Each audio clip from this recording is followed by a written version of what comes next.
after a whole day of pandemonium and a total shutdown of the CBD, relative calm returns this morning, and we're here to start it out for you. This is the Morning Cafe. Karibu sana. My name is Freddy Ndumuli. How hot is the coffee where you are? I'm usually Stanley Nyerungita. I expect to have a wonderful Wednesday morning, some cooking coming your way later on. Before that, some relationship, giving you some advice. You probably went to the streets, probably uliyepatana na mtu wako, maandamano, you know, all that. Oh yes. Ulitoka streets, ukapata mtu kwa streets. Anyway, before that, this is what will be coming up, State of the Nation, and just having different stakeholders in different, in the society. Mumbi Mwaura, student leader, Reverend Dr. Alphonse Kanga and Kevin Osido will be joining us. And as I had mentioned, some cooking, macaroni and beef stroganoff. Ushaikula kitu kama hiyo? I tell you. Ile vitu tutakuonyesha hapa. Beef stroganoff. Stroganoff. That one. See, it's a very local, ni jina tu is confused. Right. And then single parenting. You are a single parent, but then how do you go about the whole dynamics of relationships? Unataka kuwa na mtu lakini bado uko na mtoto. Yeah. So uko na mtoto na mtu. Yes.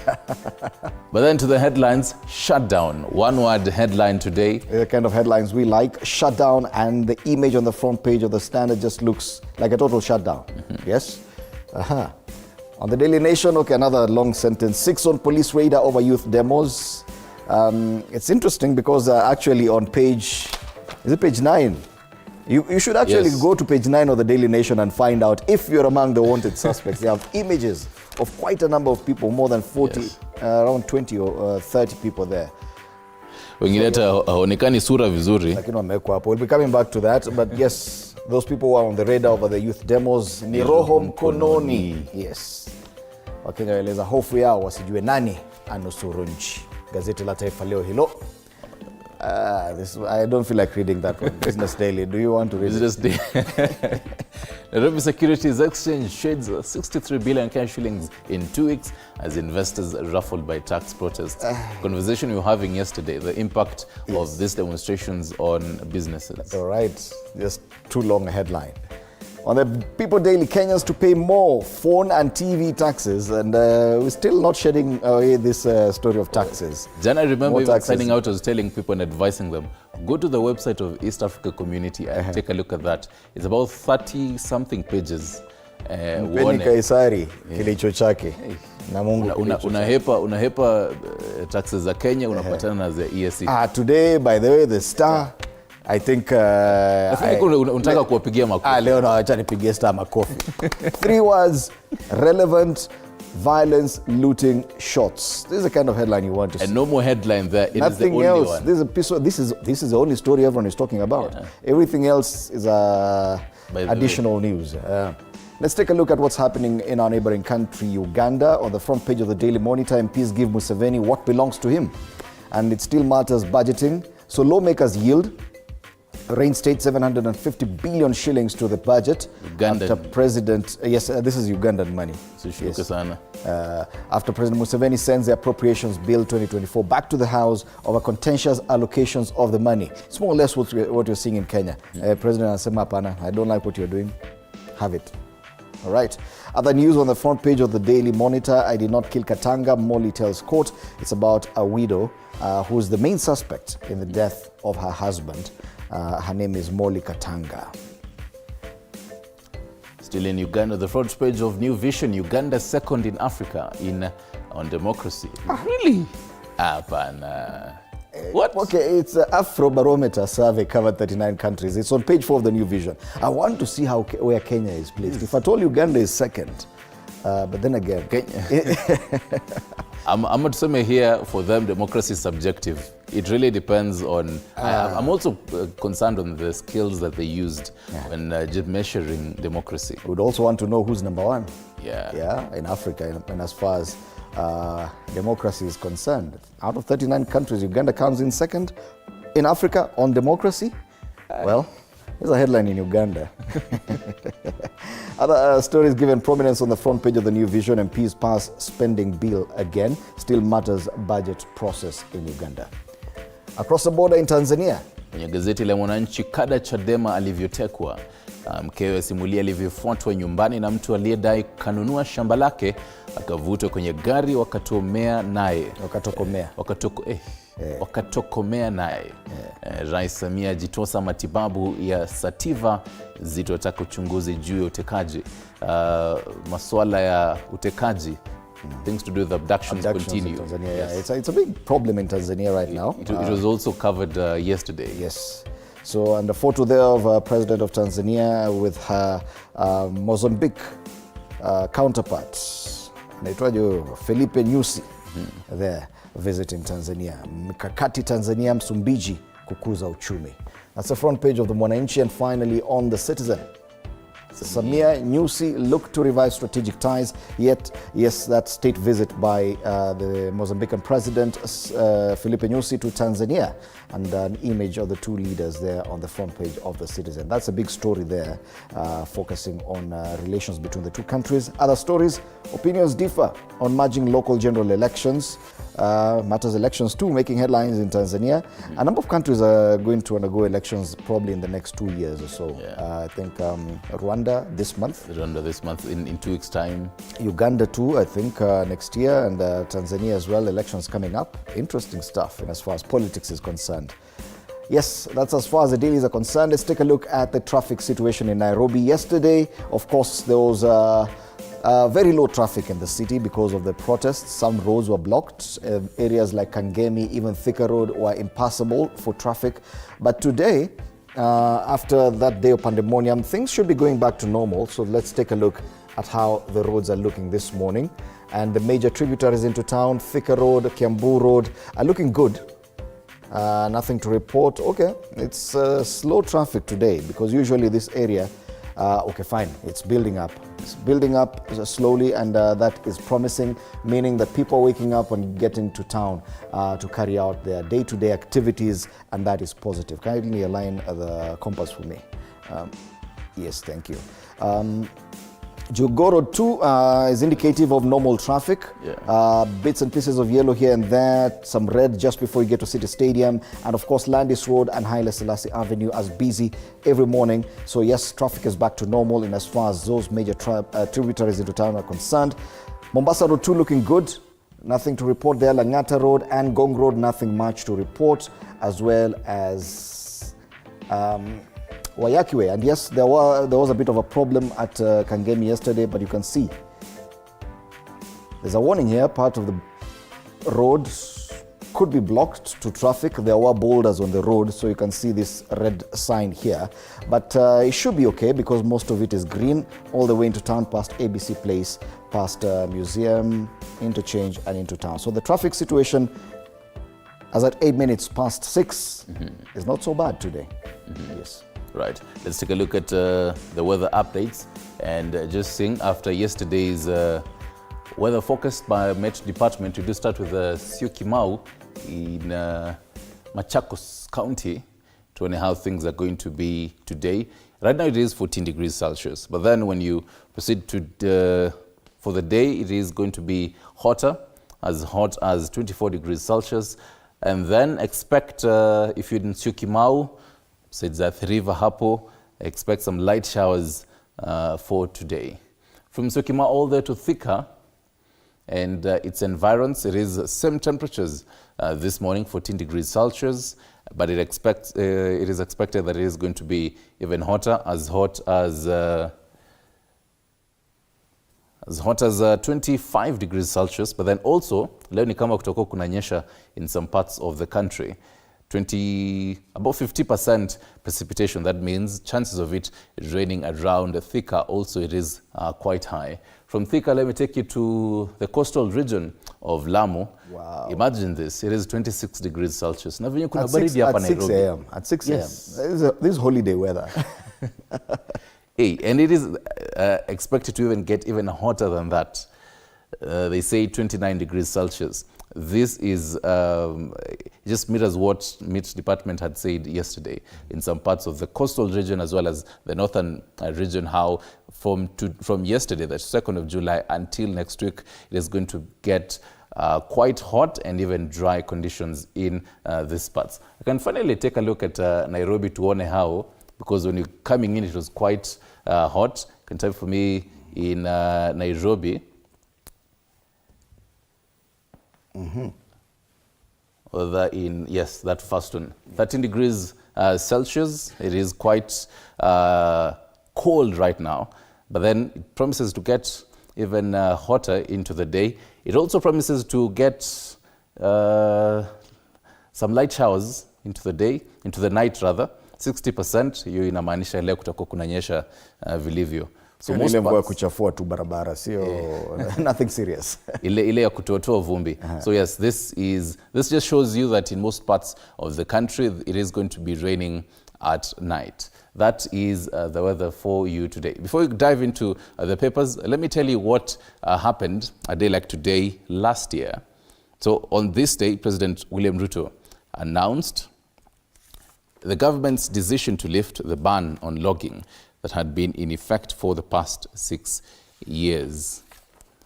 So according to the president, the decision was prompted by the need to open up economies of areas that depend on forest products. And I remember even after this announcement and decision, quite a number of people were really against it. So it is 1 year in after that decision. That is Today in History for you today.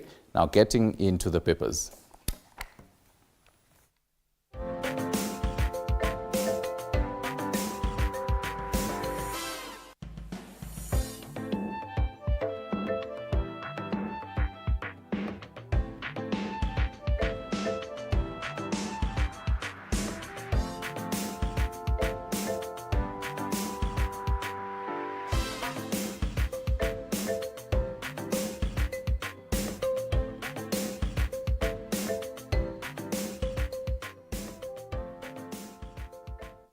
All right, and we start off today's newspaper review with the Daily Nation. 1, 2, 3, 4, 5, 6, 7, 7 words on the headline. 6 on police radar over youth demos. Are they sponsors, he asked. Detectives have listed 6 prominent politicians, 2 NGOs and a businessman as being behind the wave of violent demonstrations across the country. This even as the anti-tax protests entered the 3rd week and morphed from mostly peaceful processions to deadly confrontations laced with vandalism and theft of goods and property. The main story is on page 4, and a very interesting photo of one of the demonstrators yesterday in a very interesting posture. His shoe has just left his foot. So I don't know, he must have been in motion with a burning boulder next to him. They say an anti-government protester rolls on the tarmac in Karatina town. Now this is in Karatina, not in Nairobi. In Karatina town, in Nyeri County yesterday, demonstrators demanding the resignation of MPs who voted yes for the rejected finance bill attempted to block the Nyeri-Nairobi highway and were engaged in running battles with the police for most of the day. There's just one part of the country where these demonstrations were witnessed. Mombasa too, a lot of activity, and of course Nairobi and elsewhere. The big question really was, how ni Gen Z kweli? Because the people that you're seeing were not really the age bracket that we as Gen Z would say. Yes. Okay. We will see. Schools, courts and businesses remained closed as foreign envoys warn their citizens. This is the biggest discussion today, and we'll be looking at that on State of the Nation. Incidentally, on the same daily, with regard to this, on page 9 of the Daily Nation this morning, the Directorate of Criminal Investigations, that's the DCI, has published photos of, let me count, 3, 4, 5, 6, 7, 8, about 40 yeah. people. Yes, so you could check out page 9. Probably your face is there, and you need to go out and explain to the police why they should not be looking for you, including some people who were seen inside Parliament. Some of the images, though, are very grey, and some cannot even, you can't really identify who's in the image. But yes, 40 images are there, published by the DCI. It's actually 38.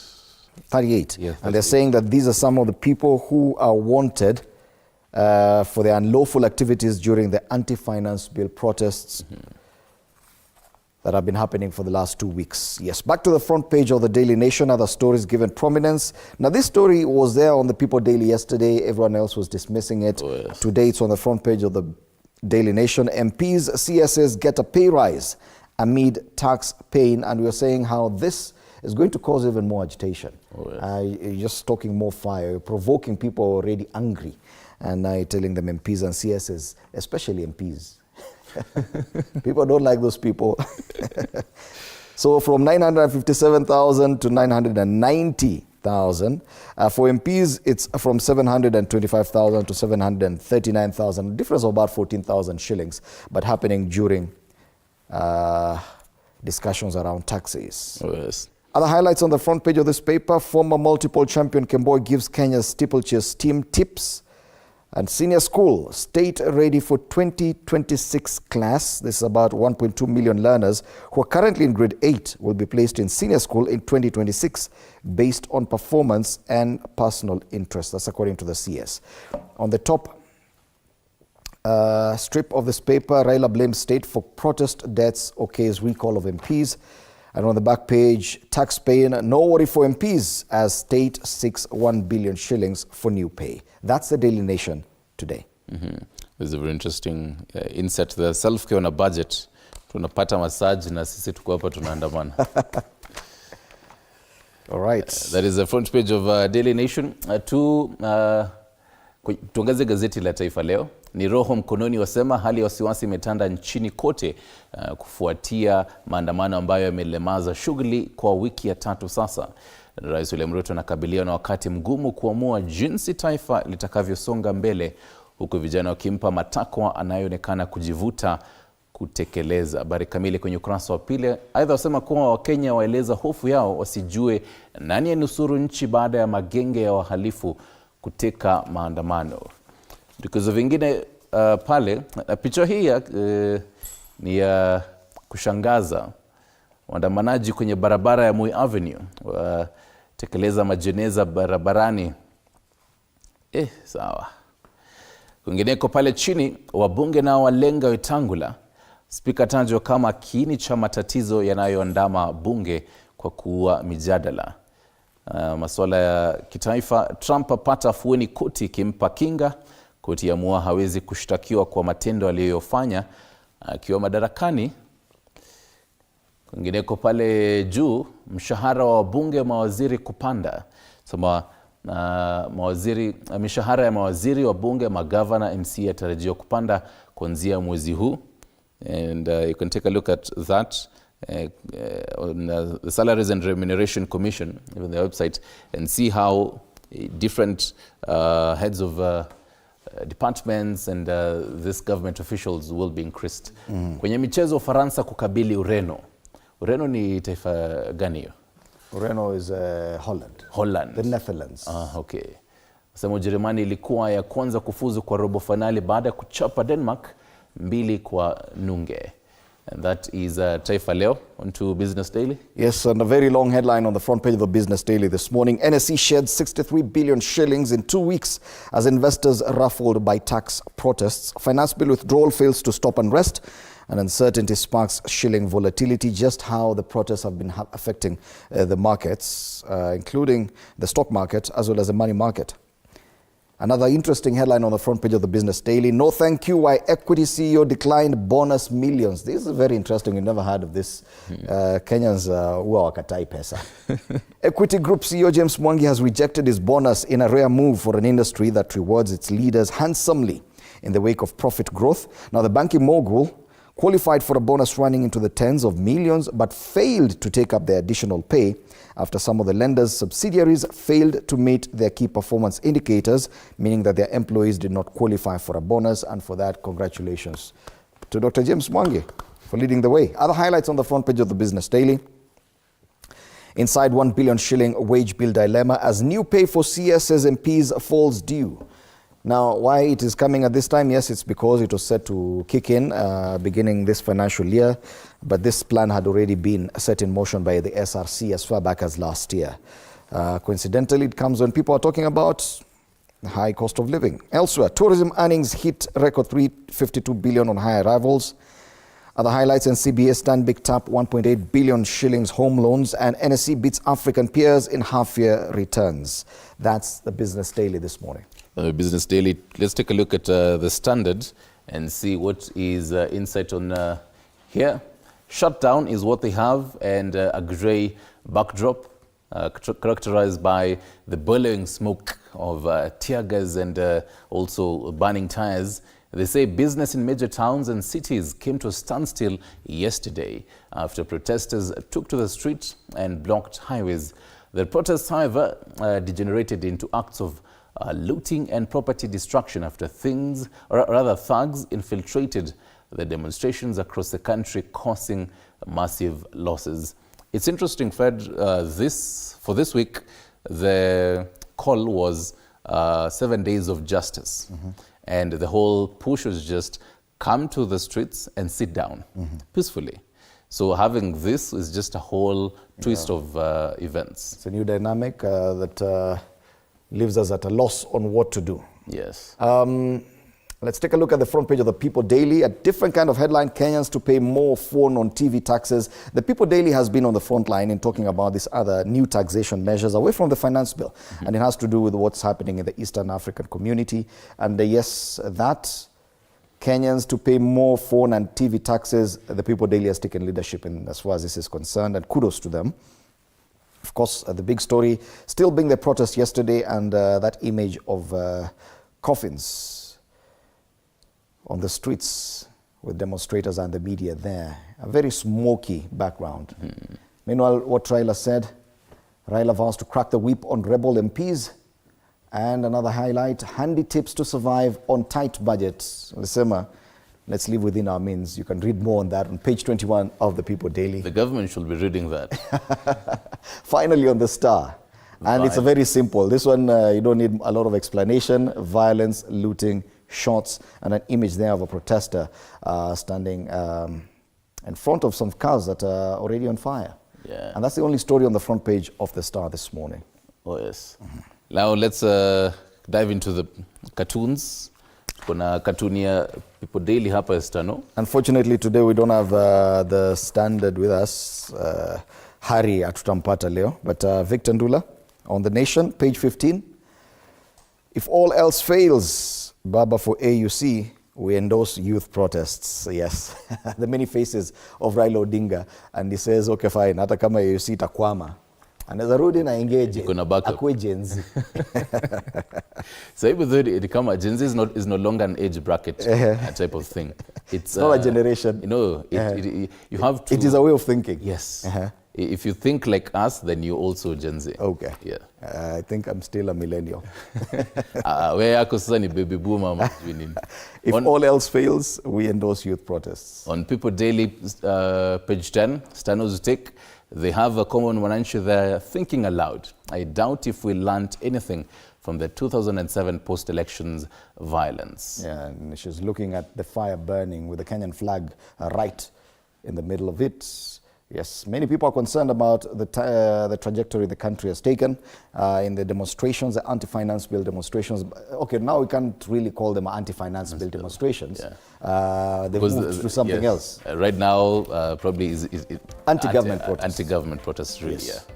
Well, those are the dailies today, and we'll be looking at some of these discussions with my panelists after the break. Do stand by for that. And of course, you can be part of that conversation too through our social media pages on X at TV47 News and on Facebook, TV47 Kenya.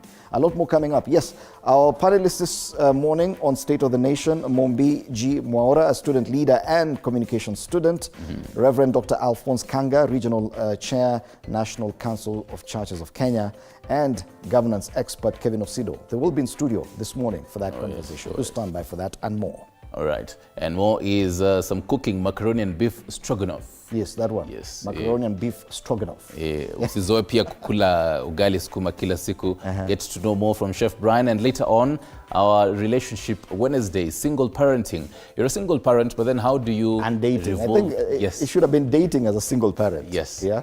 How do you revolve around those dynamics if you really want? Okay.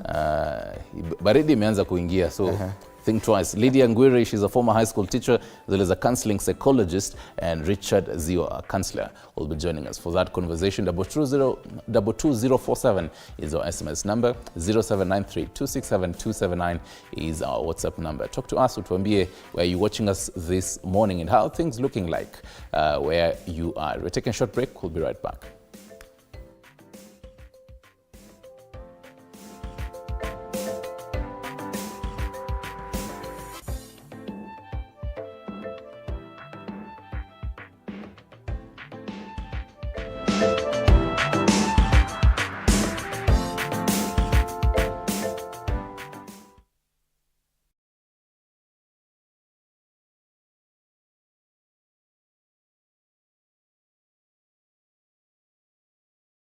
This was me 15 years ago. Our Father, who art in heaven, hallowed be thy name. He killed my child! He killed my people! And you are supposed to deliver to us 6,000 albinos.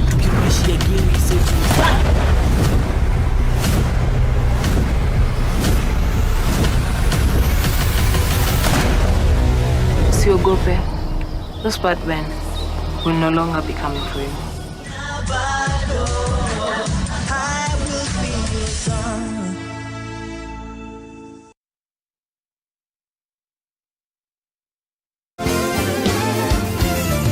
Cape Media, in partnership with Africa Worship Experience, presents Israel Mbonyi.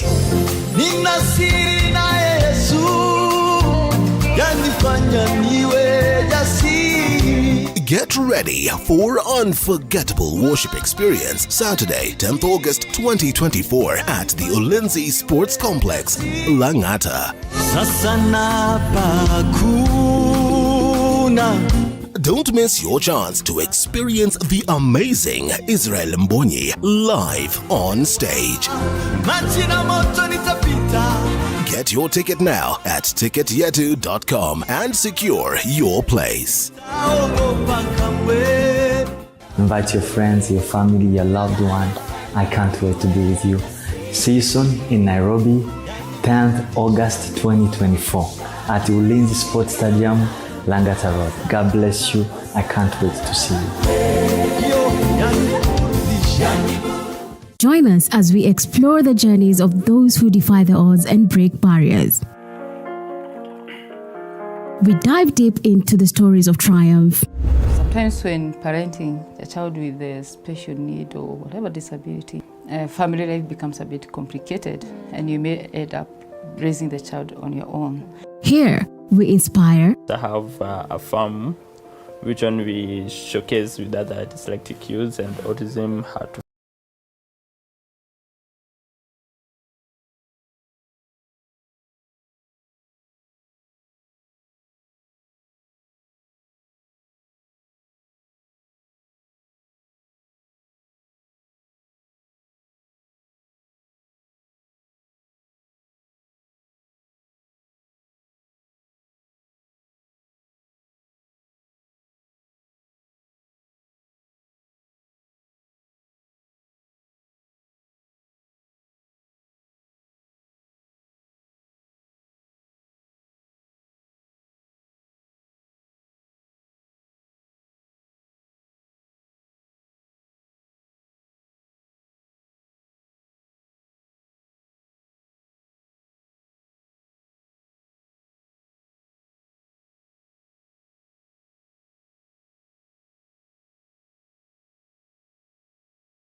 An award backed by our very own Elizabeth Atieno.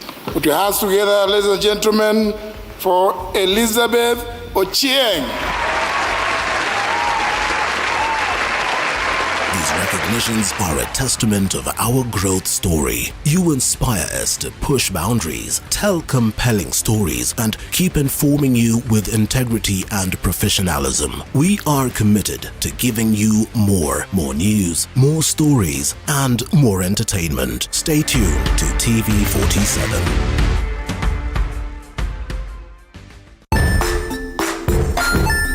Hey there,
right, welcome back. You're watching Morning Cafe on TV 47.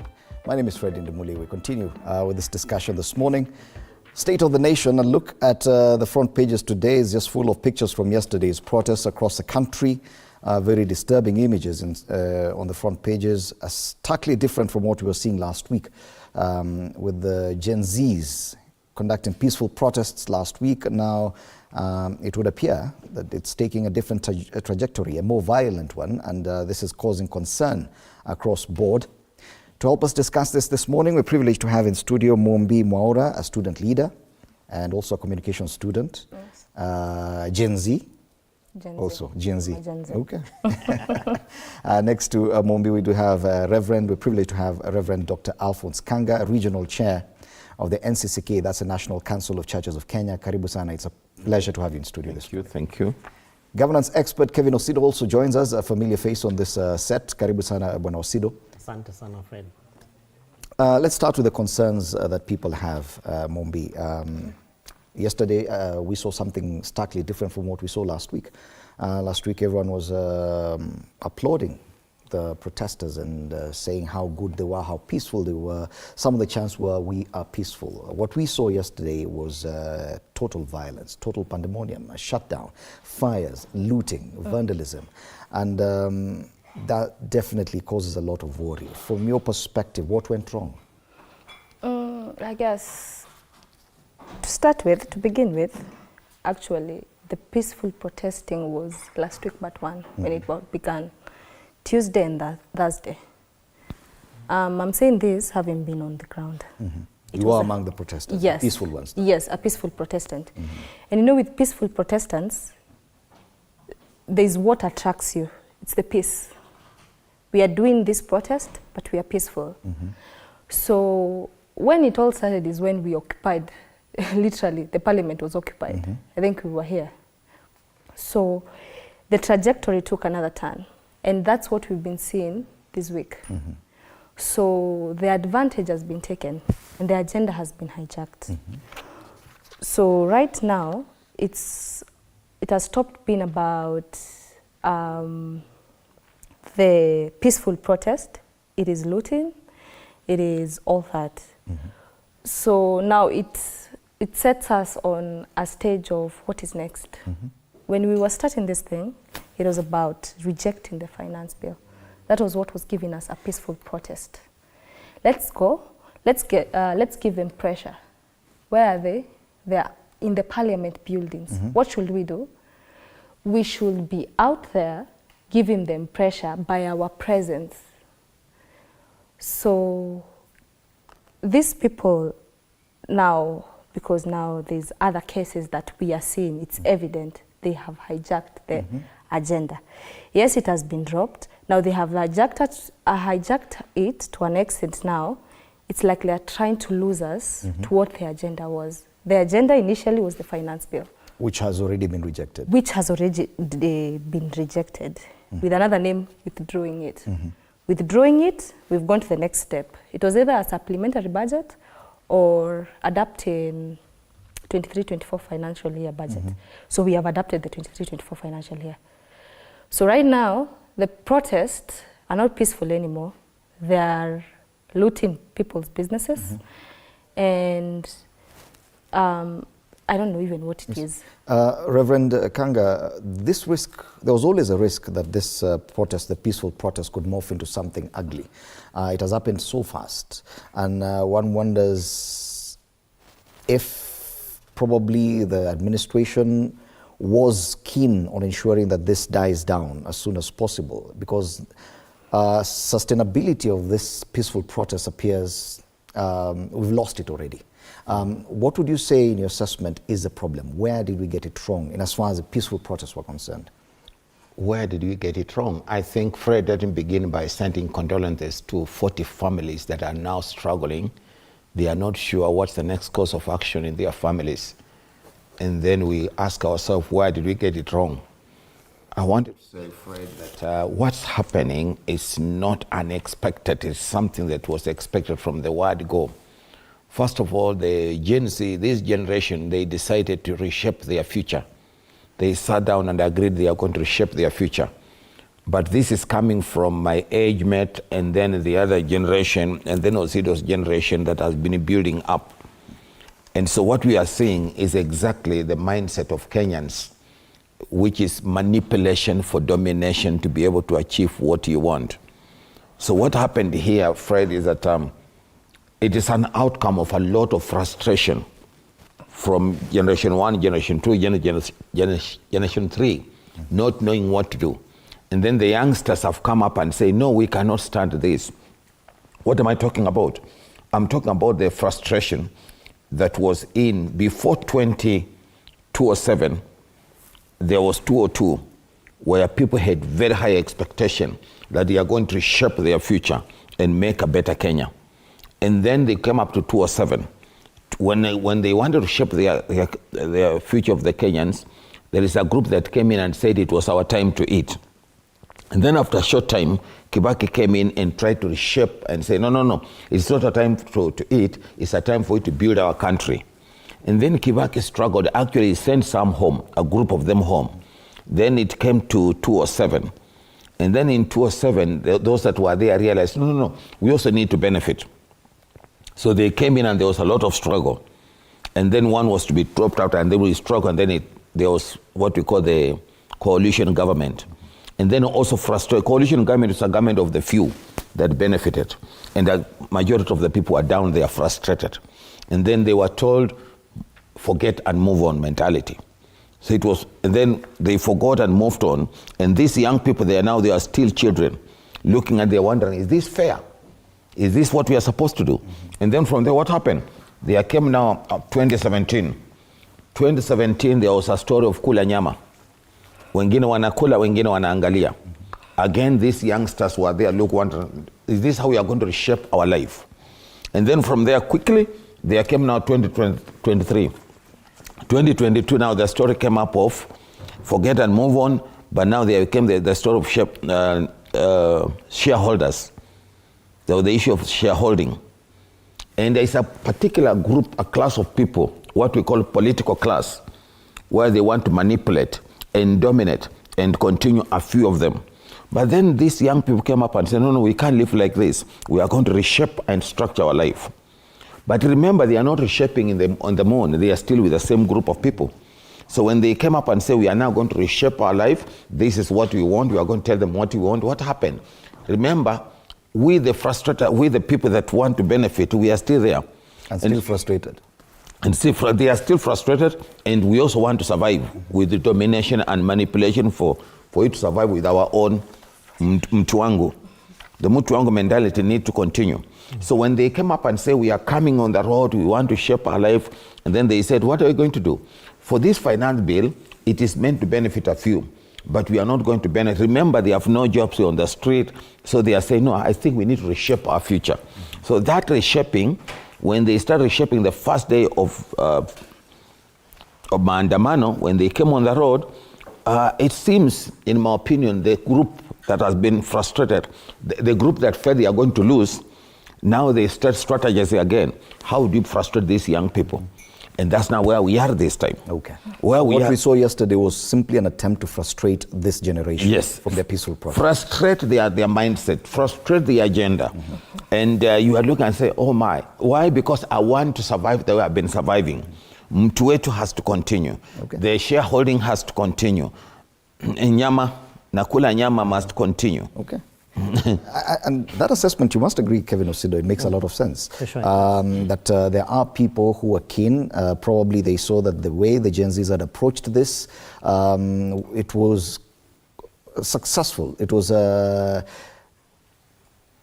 very successful in comparison to other protests we've seen before. Yes, and probably people wanted to take advantage of that. And the Daily Nation on the front page makes mention of this, that there are 6 prominent politicians, 2 NGOs and a businessman who are behind the way violent demonstrations. Whether or not that is accurate, but definitely there's talk that there are forces trying to influence this movement that the Gen Z started.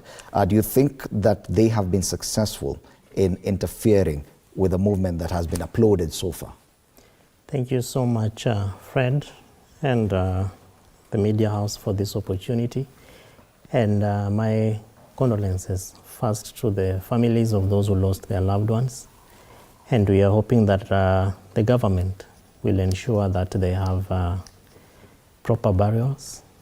Most of those families are struggling even to be able to lay to rest their loved ones. And so we are hoping that the government will be keen to ensure that this is stately done.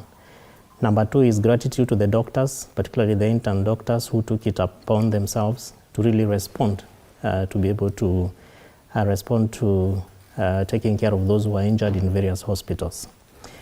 Fred, to the point of concern is, and I agree, that the agenda has been hijacked. The only challenge is that the hijackers do not know who they are dealing with. The generation that we are talking about is one that do not care of the physical engagements.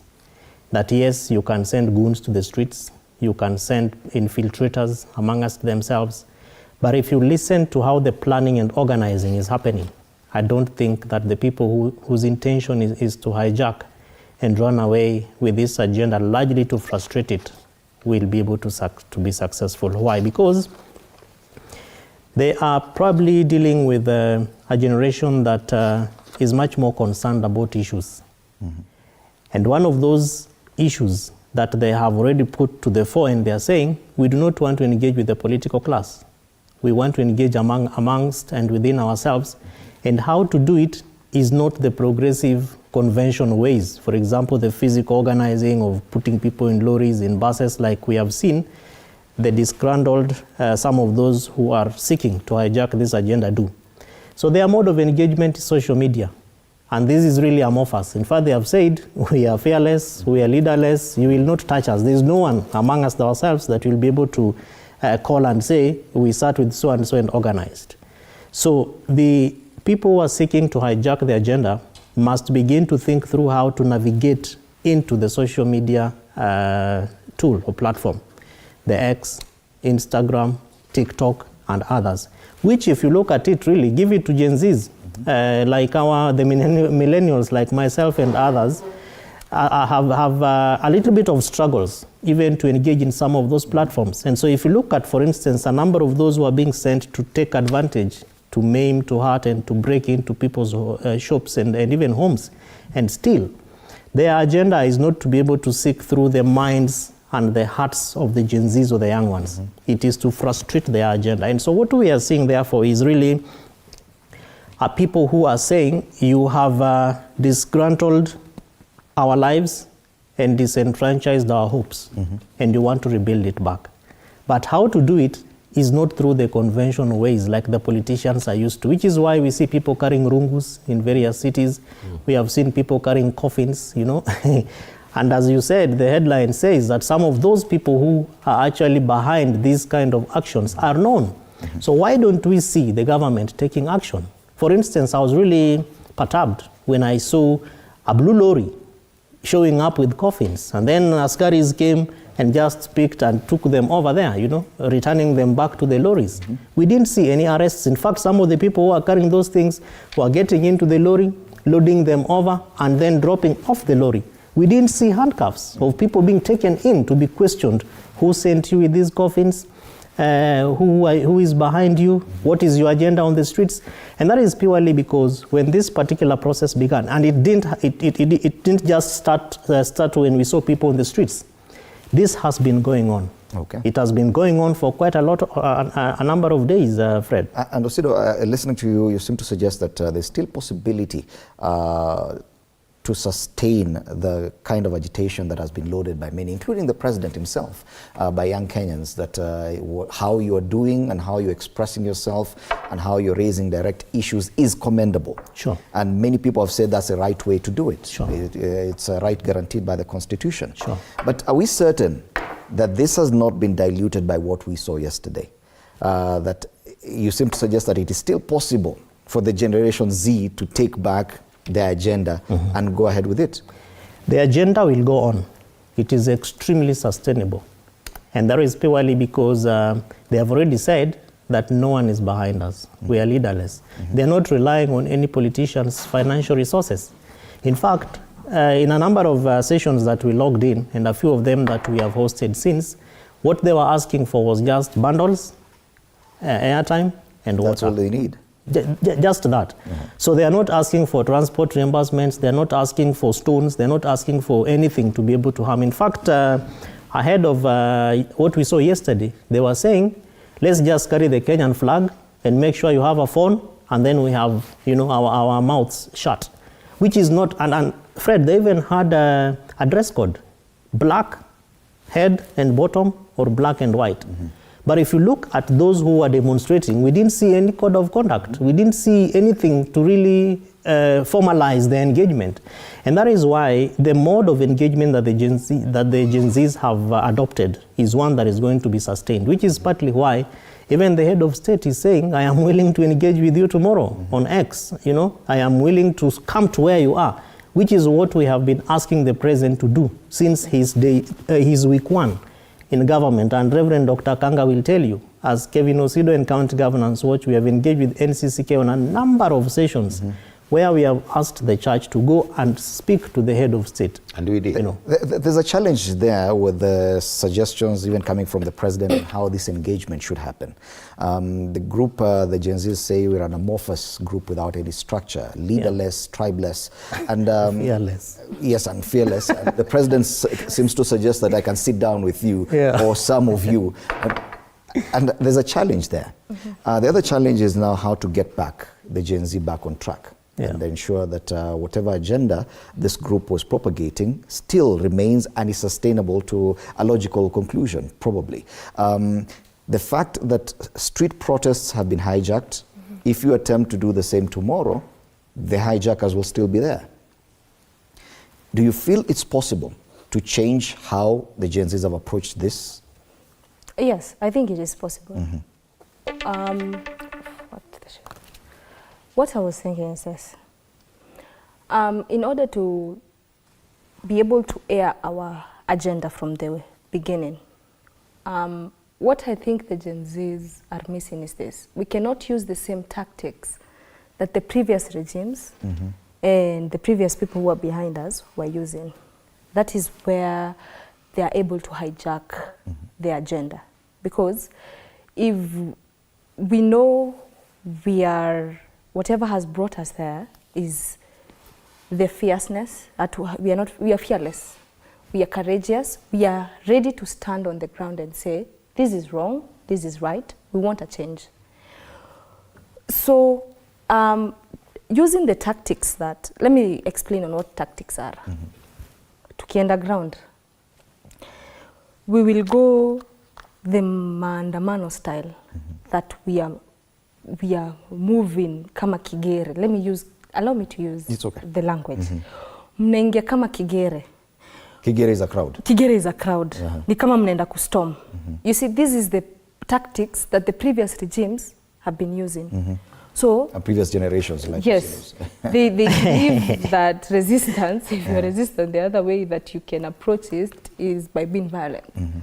So, this generation, what has in common is, whatever brought us on board is, to start with, how we came on board is this. Like me, myself, let me speak on my behalf. I saw Occupy Parliament, and the theme, the agendas, they were all making sense at a point.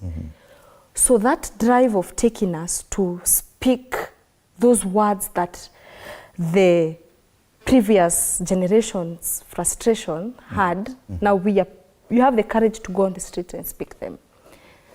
But what we did not anticipate is these political entities, they will infiltrate. So instead of retrieving, kwenda nyuma, alafu mpuje back na another tactic, we want to force that tactic on this generation. And about generation, in order to understand Gen Z, what brings us together is the thinking of that age gap, in as much as we will say, leave the age gap behind. It's an age gap that brings a combination of this Gen Z. Gen Z, it's an age gap of mid-late 1990s. So there's a way we are thinking. There's a way we feel that our parents have been frustrated. Our parents, watatolea nani frustrations? ni sisi. Watatutoleaje? Oh, enda utafute job, enda ufanye nini, nimekusomesha, mbona una kazi? At the same time anasahau hii government inasema hakuna kazi. So hiyo drive ya kutupeleka parliament, kuna mtu alikuja na agenda poa, akatuonesha mazee tunaweza enda tuweke pressure kwa hao watu.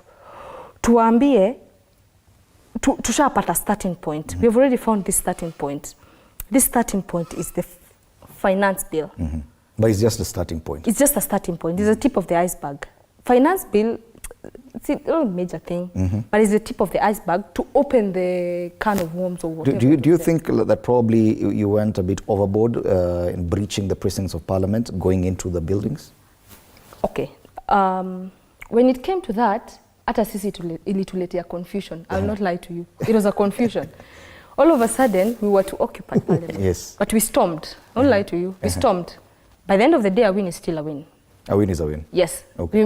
The people who at least who are at the forefront, we congratulate them because they made the effort to prove and tell the government we are serious. That's what made Ruto withdraw that bill. Okay. Because he saw the seriousness. In his regime, his parliament was occupied. Okay. So it showed the seriousness. So But it's not possible to ensure that these protests are 100% tidy. There will be instances where people will get overboard and people will do some things that probably were not the intention of the whole group. Now, for us, now the Gen Z, it is up to us to come back together and give reasonable tactics for this approach. Not that we are stopping, we still have that drive to make sure this country, you know what we are diving in is our country. I think kila mtu ako na ako ka feeling, this is our country, this is our motherland. How can we that make patriotism. it? Yes, how can we make it better? Okay, let me ask Reverend Kanga, because there seems to be a disconnect between the generations, a clear one, on even how to handle this, the tactics to use, the approach and all this. And listening to you earlier, you talked about even sitting down with these people and talking to them. And that thing of sitting down around a table is what they don't want. It's the same thing the president, the president is suggesting. Everyone is suggesting that they sit around a table and discuss these things. That is in itself is a problem, Reverend. Let's agree like this, is that this generation, they have spoken. And they were not just speaking in the air. They have a point. And the only thing we can do, we should congratulate them and ask them not to lose focus. Because all what we are doing from behind, I said, we have a mindset. Our mindset is a mindset of shareholding. It's a mindset of tunakula nyama. It's a mindset of watu wetu. And this has frustrated. What has come up with this Gen Z, this generation, is they looked at it. And the problem we have right now is not a Ruto issue. It's from the beginning of 2002 up to now, expectation frustrated. But to which point did they have? These people, they came up with a point. Number one, there was the issue of removal of subsidy, which frustrated people. There was the issue of double VAT. There was the issue of reduced secondary school fees. There was the issue of scrap school feeding program. There was the issue of removed education affair. There was the issue of increased electricity, removed loan interest rate, government borrowing bills, government refuses, and a number of things. Those were issues that these people are smart enough to look in the mirror and see, if we don't come up and protect this, it's going to affect us. But a number of us, as a church, we had spoken on those issues. But when we speak within our normal structure, within our normal practice and procedure, where you speak and you are brushed out and things goes on, our children got frustrated. And then they came up and said, Daddy, if you are frustrated, let me try. So we sat here. Now, when these children are on the street, my friend, when my child is on the street and I'm in the house, I am with that child. When that child is being frustrated, I'm on the house, but yet I'm on the street. So whatever they are doing, even if you want to frustrate, you know you are frustrating the child and frustrating me. So the only thing that we can do quickly is to come quickly and rethink what strategy are we going to do to meet all these needs. They have a need. This need has frustrated their parents, and they are saying now, Daddy, if you are unable to do this, I'm going to help you. Now that they are helping and they're on the streets, don't think that they're on the streets alone. They're in the street with us. But among us also, there are people who have benefited a lot. They cannot accept. Ni kama kutoa nyama kwa mdomo ya mtu. These children are trying to get meat from somebody's mouth. Yes. And if you try to do that, Mumbi, you are in trouble. And so what you need to do is to get focused. And one of the things we agree with these children did not come up and say they are going to vandalize somebody's property. They do not want to go to Parliament and ban Parliament. I wish there was a way where we could just open the door, they go and speak what they wanted and walk out. But we are known to be resistant because of all those things I've meant, because we are wired. It's about our software, our hardware. It's about our hardware. So there's the issue of the hardware and the software. So how we are wired is the issue. And so we are still resisting old school. Okay. So what do? I suggest that my generation just need to style up and look for ways and means to engage. We might not be very good on social media, but for sure social media and with the old school, we need to come on the table and agree. Can we listen to them in our style and then get an answer? Because it's not about us, it's about them. Yes. The country is about them. And Bonosido, you can actually see that clear distinction between one generation and another, and how each generation uniquely approaches such issues. You come from a generation that was actively involved in the agitation for even the constitutional changes. There was a generation before that agitated for multi-party democracy and did so successfully, using the kind of tactics we are seeing on the front pages today, what we saw yesterday, violent demonstrations. But that understanding cannot work with this new generation. And the problem is that there seems to be a lack of ideas on how to engage the Generation Z. Correct. From the president down to the millennials, like yourself, you still do not know how to engage them and engage them conclusively. How can we bridge that gap? Fred, that's a very, very good question. And one of the things that we have been grappling with, I think since, it's been for the last 3 weeks, is what we call intergenerational dialogue and governance conversations. Because, for instance, when you tune into some of the conversations by the Gen Z and you listen to some of the things that they are saying, practically from a number of lenses, whether it's leadership or governance, you know that, for instance, it might not be possible. For example, Ruto must go. Of course, Ruto must go, and it's possible that he can go, based on lessons from other jurisdictions and revolutions from other countries, Egypt and many others. But in this country, we have a mechanism to ensure that the president is out of office. And so those therefore provide the ability for the Gen Zs to speak out, therefore present opportunities for engagement and effective mentorship, if I would call it that way. Now, so lack of effective engagements from intergenerational strata and dialogues therefore present some of the key issues that we are seeing. And that is why, for instance, the president is also grappling with how to engage and how to navigate around this particular generation. And even if you look at our political system, we have failed to mentor the young people, including even the generations that you are talking about, whether they are the baby boomers, or the Generation X, or the millennials like myself, now the Gen Zs, who mentored millennials from Reverend Dr. Akanga's generation, for example.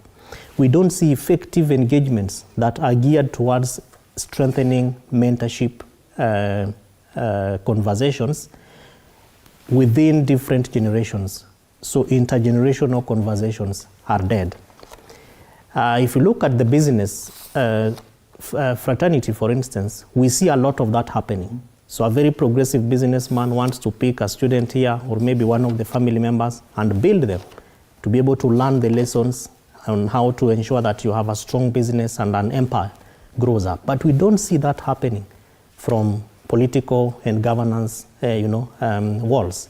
And so the Gen Zs are saying, we are helping you understand that how we engage and how you have engaged, which is why Reverend is saying, when my child is on the street, I will sit back, and as much as I may not go to the streets, but they have my blessings. And we have seen so many parents in a number of platforms that we have hosted, and other partners and other people have also hosted, where parents and guardians are saying, I am with those kids. And it is because what they are saying, it is factual. So one of those things, therefore, that we need to do, Fred, in my view, is provide concessions. Because now we have failed to have intergenerational dialogues and conversations amongst ourselves. So why don't we have concessions? And Mumbi's generation are saying we have serious issues, for example, with corruption. We cannot have government officials. And they're even saying some of those people don't have degrees. And they are the ones flaunting monies left, right, and center, and we are here looking for jobs. Concessionary leadership, therefore, requires that when you have what I would call a partner-based alternative to a negotiated agreement, in this case, for instance, they have already sent a raft of issues. Why can't the president concede? Without necessarily calling for a different forum to dialogue. What I mean by conceding is not resigning. I'm just saying, among the issues that they have raised, the same way they said throw away this thing in toto, and he conceded. Yeah. Proceed, because they are saying that is not the only thing. And Fred, I agree with them. These issues, there are a raft of issues, very many underlying issues. For example, demolitions of homes, where people are even saying, we just woke up, we went to our workplaces, our kids went to school, when we came back, our homes were demolished. How do you do that? Without engagements, without conversations, without notices. That is what they are saying. We must have a mechanism. If it is issues on corruption, for instance, why can't the president fire people who the Gen Zs are even saying, from today, it is name and shame, we are going to post their faces? Because we have people struggling with loans, struggling every day to pay back loans. We have people who are almost being auctioned. And you are there with people who are corrupt, who have monies that they cannot even account for. And in this country, we've talked about lifestyle audits since 2013 and now. And the Gen Zs are saying, you guys talk too much, but you do very little, if not nothing. So help us to be able to deal with these issues. So in my view, Fred, the second thing that we must not fail to do is to concede. Okay. And on this issue, before the president goes to speak, like here he has accepted to engage with the Gen Zs, I don't see it happening unless for certain organized demographics that are close to State House and to the president's handlers, because I don't see the Gen Zs speaking with the president. Even sitting around the table. I don't see that happening. Even on X, I don't see that engagement happening. But begin by showing some sense of goodwill. Okay. Yeah. I want to change this conversation a bit and focus a bit on the church, and do so respectfully. There's been so much focus on how the church has engaged intergenerationally, and also how it has engaged politically. The church has come under a lot of criticism, and it has become clear that the Gen Z is unhappy with the conduct of the church. From your perspective, what is really wrong with our church and our church leaders currently, and how they're engaging in this whole discussion? I want to start with you so that the Reverend can give his defense after that. Well, to be honest, how the church has come in is this government, you know, there are entities. There's the government, there's the church, and there's the other sectors like education. So how our president is trying to put this thing is, he wants to bring the church, there's a relationship between the church and him. So it's like whatever he believes in, he wants to force it down the throats of our Gen Zs who are, let me term them, they term themselves more spiritual than religious. Okay. So what I think the president puts forward is, these people he consoles, ama hao wenye anaita, ndo wapatie advice, is a member of churches. So in this government, he mixes the role of the church and the role of the government. It's like they are two because of his It's like belief. it is his connection to the people. Yes. He was hoping that would be his connection to the people. To the people. He wants to buy himself inside of the religious matters. But the reality is, when you need a government to stand up for its people and say this is wrong and this is right, the church only comes as an entity to support the morals, to help. But them being on the front line of advisors is like we are not considering the other spiritual people. Okay. And the other feeling is that Gen Zs do not attend church that much. And the reason why you don't attend church is this. They are like framing it into a certain mentality about church. For me, I see as if the president, as he pushes being with these religious people, is like he's mocking. For us, we feel who are believers, he's mocking an agenda. Because if your actions and words, they don't come together, then it means you're mocking this religious thing. Because if the people who are advising you are the religious churches, but what we see is you donating, and the people are suffering, how is that going to make sense to us? Okay. Who you are supposed to lead us in a way, if it's religious, you're supposed to lead us to a way of the truth and the life. But you've put that aside. The way you're showing us doesn't seem as if it is the way. Okay. Because in your government, you've not you're not cleaning your house.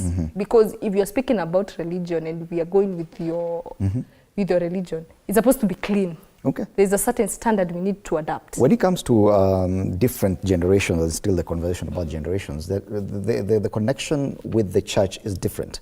The way baby boomers probably connect or attend church is starkly different from the way Gen Zs relate to the same. Even the millennials, I think the initial cohort of millennials are strict churchgoers, but get to the late 90s, early 90s, and they start dismissing church. But then again, the church was at the forefront back in the 90s in the agitation for multi-party democracy. Right now, the church is seen as being more with the government than with the people. I don't know if you agree with that assessment, or do you think that that is part of the problem, Reverend? I think there has been a misconcept here. And let him begin with Mumbi and say, Mumbi, the church is not a museum of saints. It's a school of sinners. And being a school of sinners, all of us belong to that school. And the fact that we belong to that school, we don't treat you as if you are special. You are one. The only thing is that since it is a school for all of us and we are there, when something happens, it's easier to point and say, it is the church because you belong there. We are here out of the church. Fred speaks the kind of English he speaks because of the church, because of the missionaries that came. Mumbi speaks the kind of English he's speaking because missionaries came with the other generation and then they were able to build. All these guys have come through missionary schools. The leadership of Kenya. Moi came through Kabarak from an AIC mission school. Ruto came through Eldoret his father was a pastor, by the way, if I'm not wrong. And it means it has shaped all of us. The church has shaped our mindset. So the church is our mother. And so instead of blaming the mother out of our mistakes, we can come back and say, spirituality is not a reason for irresponsible behavior. So when we talk, we insist, when you hear people say church, it simply means the church is active. When you hear them point fingers on the church, it's because they are active. But since we are active, we are still working together, and something goes wrong, it's likely to say the church is not working. Do you feel, for example, there has been, if I may say, an unholy union between some church leaders and the current administration? Fred, there is a difference between individuals and the church as a body of Christ. Individuals have their own perspective. Mumbi can come up today and call herself Right Reverend Mumbi. But Mumbi is not the church. The church is a holy institution that belongs to God himself. And the church is also divided in different perspectives. Like there's the church umbrella bodies, there is the church as specific organization of an individual in Langata or Kariobangi South, and then there is the church all of us. when I'm sitting here as a member of umbrella organization, the National Council of Churches of Kenya, where all of us belong. We don't speak simply because Kanga had decided to speak. We sit together, structure information. Mumbi, all the things you are asking for, GNC are asking for, the church as NCCK, we have spoken about them and said no. Actually, the reason why we are with you is because the issue of finance bill, removal of housing fund, reform NHIF, all those things we have spoken to them before. And we have given a statement. Come to our website and see, we are giving statements on that as people. But when individuals come in the name of Dr. Kanga and the Church in the Sky, and have my own benefits.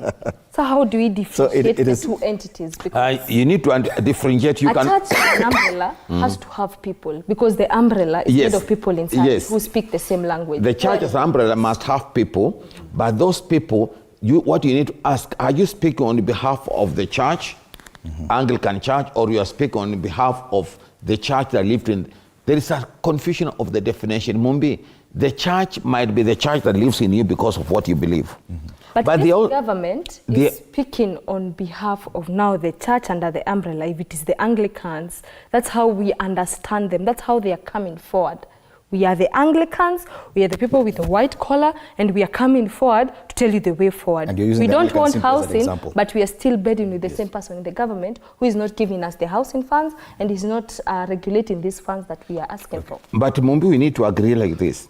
Not, but it's true, Fred, we are using Anglican as an example. Not that they have done that. Yes. But what we are saying is this, Mumbi, is that we need to separate the ideology that the church have said when individuals are speaking, because we know, just as a number of you, right now, GNC they're on the road, but there are people who have gotten into GSD from the back door. You see that? So how do we separate the back doors plus Gen Z? The government is supposed to separate them. Bonosido, on this issue about the church, a lot of criticism has been directed to the church, or the churches, or some church leaders, if I may say that. Definitely there's a question to that. A lot of churches have opened their doors to politicians, and every Sunday, even if it's not Harambes, that's where politics is peddled. And this generation is not happy with that at all. That there are other forums to use. Do not do that in church. What is the problem with the church in your assessment? Fred, the problem is preaching water and drinking wine, other than the Holy Communion wine. If you look at some of these churches that we are talking about, and by church we also include, let me say, religious institutions, because we have the Hindus, also the Muslims and all that. If you look at some of the programs that they have even for the youth, very excellent. Extremely marvelous, transformative and progressive, including where I go to, which is the Anglican Church, and we have from the Boys Brigade, then you go to KAMA, Kenya Anglican Men's Association, of course the women have Mothers Union, I think others have Women's Guild and all that. But from a very young age, you already begin to be provided with guidance and leadership, where you go Sunday school, and even within Sunday school, they are stratified according to ages. 0 to 4, you go Huku, 5 to this, you go there, all that up to the youth and all that. But if you look at the kind of narrative that the religious institutions are bombarding the youth with in those particular settings, as I said, very excellent. But that is not being seen from the leadership and governance perspective. And so they're asking, why are you telling us not to steal? Not because it is among the 10 commandments, but some of the people that have been here, because we know so and so goes to this church. Kwa nini na wao, you don't stop them? You get what this means. And they are saying, okay, me, I'm the chair of the youth in my church, for example, but how come when the MCA comes or the MP, you want to give them a first preference to even sit close to the bishop? And me, I come here every day and you never even acknowledge my presence. You don't even ask me to make a prayer or even to read 1 John or whatever, the first reading of the church. So there is quite a disconnect between the realities on the ground, vitu kwa ground, and the practice, which is why the Gen Zs are saying, you guys don't live what you preach. So we are going to show you what this means. Stay off and allow us to, and I'm very grateful to the Gen Zs, because for the first time, we have seen this stop politicians from speaking on podiums happening. The bishops say it, but they do nothing about it. They still come and they say, oh, tunaona kama mmekuja wengi sana, lakini ni mmoja wenu tu ataongea. Why should that one be the only one to speak? And the Gen Zs are saying, it won't happen. For the first time, we saw fundraisings of the president on a Sunday stopped by Gen Zs, and many meetings in church cancelled because we are not interested. And therefore, it means, Fred, that the Gen Zs are telling us that we have failed institutions. Beyond preaching water and drinking wine, which is sometimes over 45% alcoholic, you have also not done well to strengthen these institutions. So the institution of the religious community has to come out and begin to ask, how do we engage with the Gen Zs? Even as we talk about dialogue, conversations, and engagements, what are the mechanisms to be able to do it? It goes beyond just telling them, nyinyi ndio digital generation. So mutakuwa kwa music room, you are the ones who will manage the cameras, you know, you will be doing the translations on the screen for others. It goes beyond that into beginning to show them what leadership means. Make them into the PCCs. Okay. But Fred, allow them to be part of I'll allow the Reverend an opportunity before I go. I want to say that I'm not defending the church.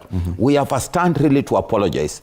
Actually, this generation has brought us back to senses. I'm not saying that there are people who have not infiltrated the church. They have. But we are saying now at this time, we need to rethink twice. And we apologize where we have gone wrong. Things that have not been right.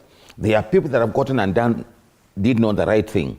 But again, the church as a body, we still stand with the mission of taking this individual from wherever you are political status to wherever that you are in economic status. We bring you together to see heaven. That's our intention. But where things have gone wrong, we cannot stand and say, yes, it has been right. Okay. Gen Z have really brought us to the line. But there's a statement I said, let's not concentrate on the church, on the issue of the mistakes of the church until we miss the point. Because the church advocates holistic man, mind, spirit, and soul. Okay. When we preach, we want Mumbi to be mature academically, spiritually, and physically. Our struggle is that we don't want Mumbi to be just a lady in the mind alone. Okay. And so that's what we are struggling. For example, quickly before I finish, there's the issue here we are discussing. The church did not stop Kenyans from implementing Kofi Annan's issue. Kofi Annan gave us 4 agendas. There is Agenda 4. Agenda 4 was to deal with employment and youth in place. The church plus the rest of the society, we ignored. Everyone ignored. Ignored. There came what we call Kenyan Constitution. There is chapter 6. All of us ignored. And we all need to sit together and ask, children, we apologize. If we dealt with Agenda 4, we will not be where we are. Okay. If we concentrated on chapter 6, then we will not have the so-called, we will not have these young people abusing us. Okay. You know why they're abusing us? They have refused to call us MPs, they call us MPs. You know why we are doing that? Yes. You know why we are holding the church accountable? It's because anytime there's an issue with the government, and by the government, let's give example with the top head, who is the president. Like this incident, you're not going far, this incident, when there was a problem of reject the bill, among the first people we see in State House were the church leaders. So you do recognize that the church is indeed powerful and they hold a special position in society. Yes. Do you feel, for example, that they, in this discourse that we're having now, that the church could provide some value in ensuring that we have a proper conversation? They should provide a proper value. But how they are providing it is not the problem. Because how are they providing it? They are advising this head of government that how they're supposed to do is lay hands on us. Some things don't need lay hands. They need common sense.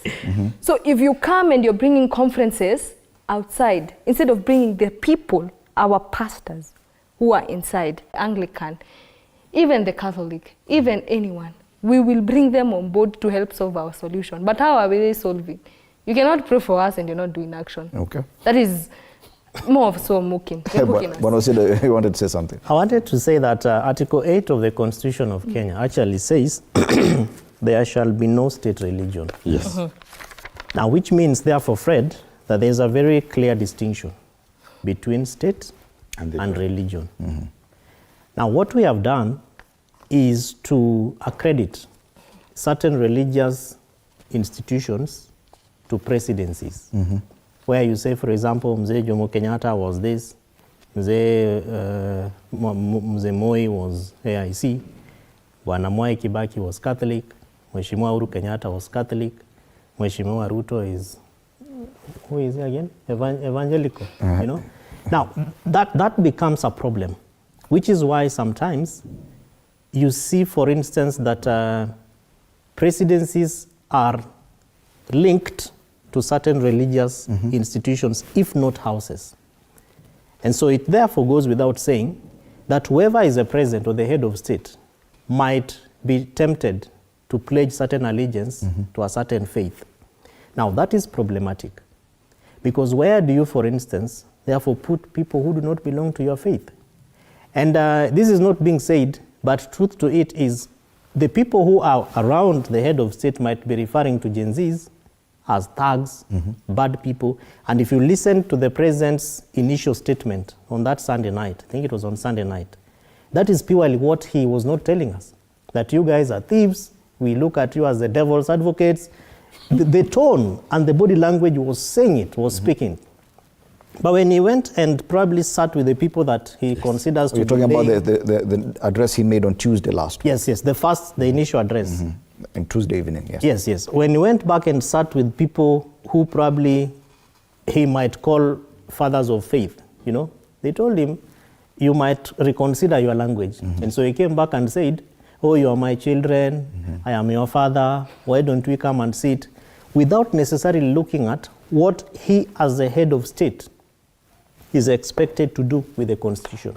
And Fred, going forward, it really behoves us as a people to begin to think through how we want to engage between the presidency or the head of state and the people, including the institutions, which is, for instance, why, in my view, I think Occupy Parliament was a very serious message. It was the end game, but it is not the end goal.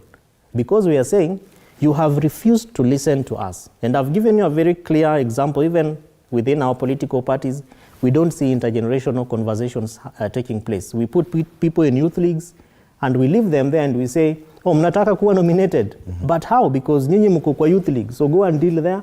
And then we look for some of the women here and we nominate them without really proper engagement with these young people to analyze part of what their problems are and how they expect to be engaged. Which is why they went to Parliament and said, Article 1.1 of the Constitution gives us the power. It is called sovereign power.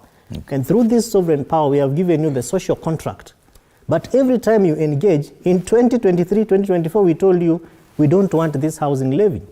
We don't want this raft of taxes. And you went ahead and ratified them and you said, this is what the people said, whereas it is really not what the people said. And this is a kind of conversation that even within the religious communities is happening. For example, Fred, among the bishops and the religious leaders who went to meet with the president, and we have the photos, who is a Gen Z among them, who is really at the core of the call for this Kenya revolution. We had two. And the reforms that we are talking about. Who is a Gen Z? Who is a Gen Z there? The religious leaders, among his advisors, those who surround him minus the religious, who among is the Gen Z? Wow. There's no one who is a Gen Z. They are all people of the same age gap. So when they are the age gap, you automatically will think with the same age gap. They think the same way. Yes. So there's no room for us who now we have resurfaced, or we have surfaced as the Gen Z, because we have fresh ideas, we have new ideas. We want to, our agenda is one, to move the country forward. Tunataka kwenda mbele. Na hiyo kwenda mbele is what? We want peace, we want unity, and we want oneness. And progress as well. and progress. Yes, and progress as well. And progress, we have first to get rid of the past. How are we getting rid of the past? Si kuikanyanga na kuisahau. Yet you still have to live with other generations as well, despite the fact that they do not understand you or how you do your things. And you see how cannot we get see rid of how the everyone other else. generation is. Like them, we see them as our elders.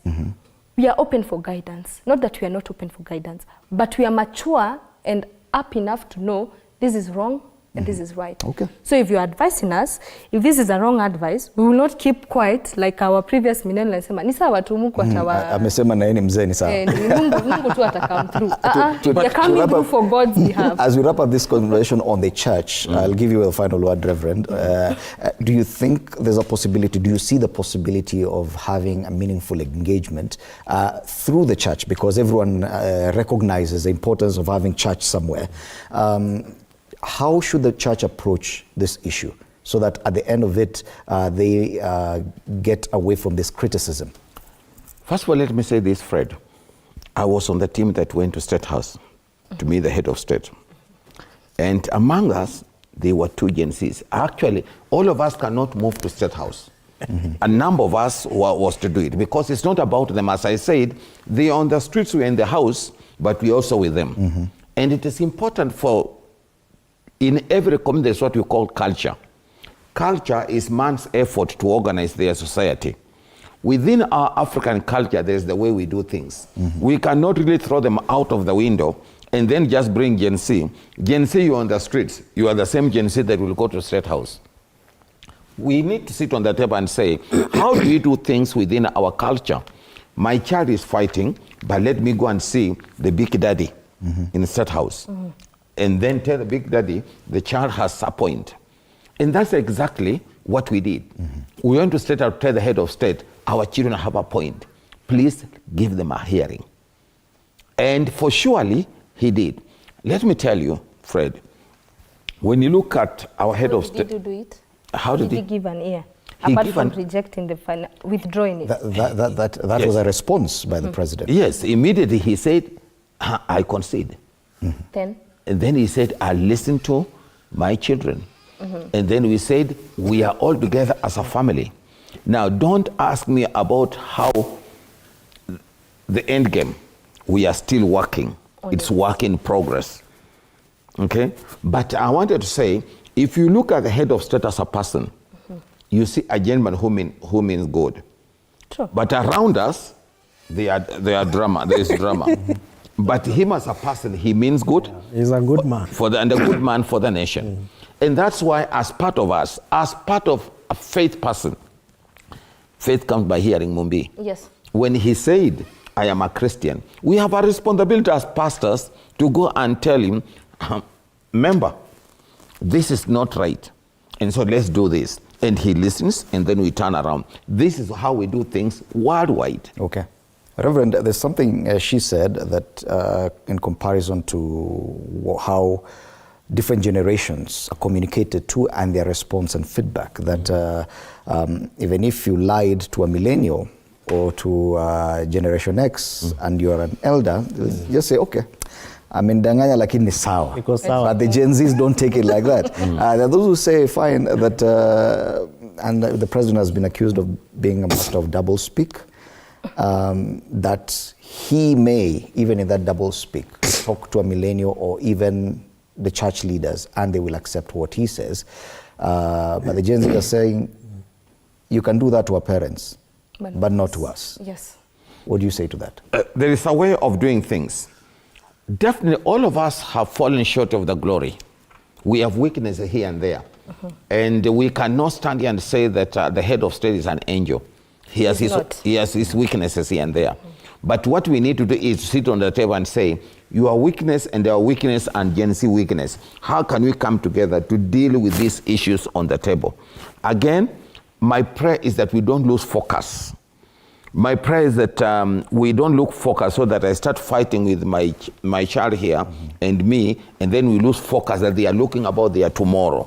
They are looking about dealing with Kofi Annan Agenda 4. They are looking about this issue of chapter 6. Chapter 6, which means somebody can do anything provided he is rich.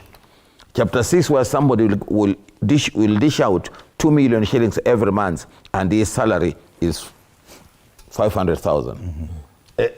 It's between chapter 6. But how do we do it? We need to do it between a practice and procedure. There is something we normally say, practice and procedure. What we do and how we do it. And we develop that practice and procedure as a community. Even cows, when they are together, they develop a practice and procedure. Simple English, what we do and how we do it. Gen Z, if we go to State House, you can still say, yes, you went, tell us the story. And then if the practice and procedure will allow you to go with us, we go with you. And we can also stand aside and say, now, our children, can you talk the head? But also there's a practice and procedure, Mombi. There's procedure where you stand there and abuse the head of state, and it's our symbol of unity. Also, it's wrong. Yes, that would be agree. Okay. Allow us to move away from the church now. I want us to focus on Parliament and the conduct of the 13th Parliament, to be precise. This nation has witnessed a lot of transitions from a lot of political, generational political ideology, and Parliament has been a constant. All the agitation, there have been parliaments constantly.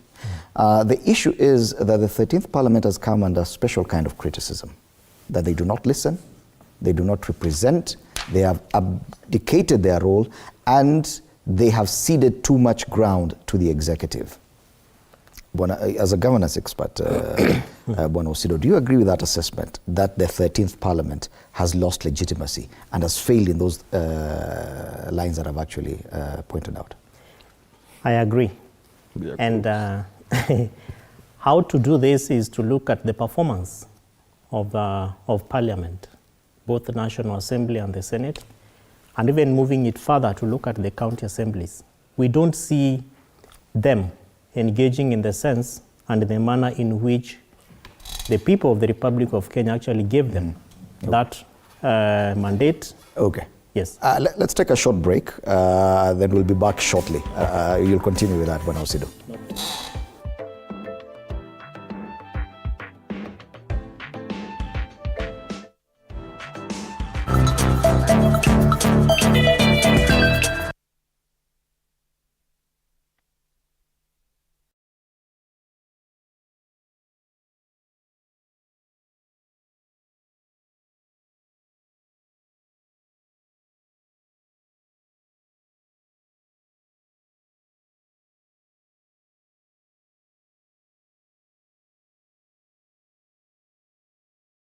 End up raising the child on your own.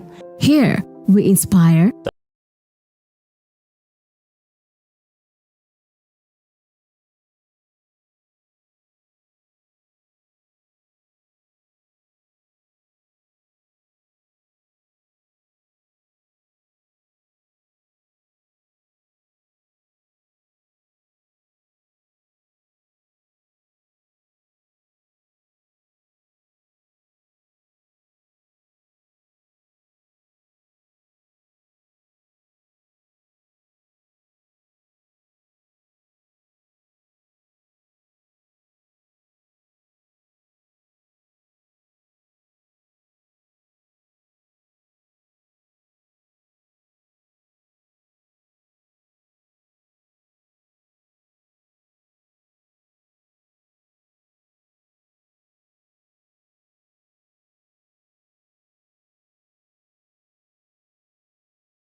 Welcome back. You're still watching Morning Cafe on TV 47 with me, Fred Indimuli. I'm still in studio with Mombi Maura, a student leader and communication student, Reverend Dr. Alphonse Kanga, Regional Chair, NCCK, and governance expert Kevin Osido. But Osido, just before the break, you were talking to us about the kind of criticism directed towards Parliament. And the question was, do you agree that Parliament has lost legitimacy with what we've seen in the past 2 weeks? Parliament has lost its legitimacy. In fact, the 13th Parliament has not done very well. And Fred, we have been saying this since, I think, the first month, the first 30 days of His Excellency the President and Kenya Kwanza's regime, where we saw the interference with political parties and political coalitions to the extent that even some of the MPs said their colleagues were bought into government. So you are in opposition, but every day you are singing and driving the tune of the government. Then why are you there? And yet when you were running for office, you had a clear mechanism, a clear engagement with your people who voted for you. And as I said in Article 1.1, they actually gave you that sovereignty and said, go, and you are among our community here, you are the best. It's been a campaign, it's been a competition. We have given you the mandate, and it has been validated by IEBC, and they have given you that power to go and represent them. So you walk in there, you don't talk, you say nothing. Even your own maiden speech, you don't say it. You have zero engagements in the debates that are happening, because Parliament really is a house of debate. So critical issues are happening, your voice is silent. Concerns around the finance bill is, debates are going on, and people are even presenting there and saying, this is our position, we agree with this, we disagree with this, and ultimately the parliamentary committees responsible for the various sectors submit their reports, and you don't say anything. And then ultimately you come out and you say, we were paid 2 million. I think this, Fred, is a clear indication that our parliamentarians probably do not know, some of them or most of them do not know their roles. We have seen some of them in the churches even saying, hatukusoma hiyo document, hatujui ilikuwa inasema nini, hatukuwa tunajua hizo vitu ziko hapo ndani. Then suddenly you change your tune and your turn.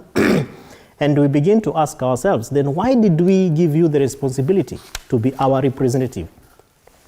On that day when the mess was taken out of the House, it meant that Parliament, the National Assembly, lost its legitimacy. And people say this is a vote of no confidence to the people. And what we should be seeing happening right now is the President preparing to dissolve Parliament, and of course the institutions that engage with Parliament coming out and saying, we think that we failed, and this is our mechanism to readdress the engagements. And sadly, even to move this further, we saw the National Assembly, closing and going on recess in the midst of everything crisis, that is happening in our country. And Kenya is not just like any other country. The Senate refused to go on recess. Precisely. The Senate said, the following day, this is not the time to this go is on a very, very important moment for us to engage. And so we are not going to go on recess. We want to stay here.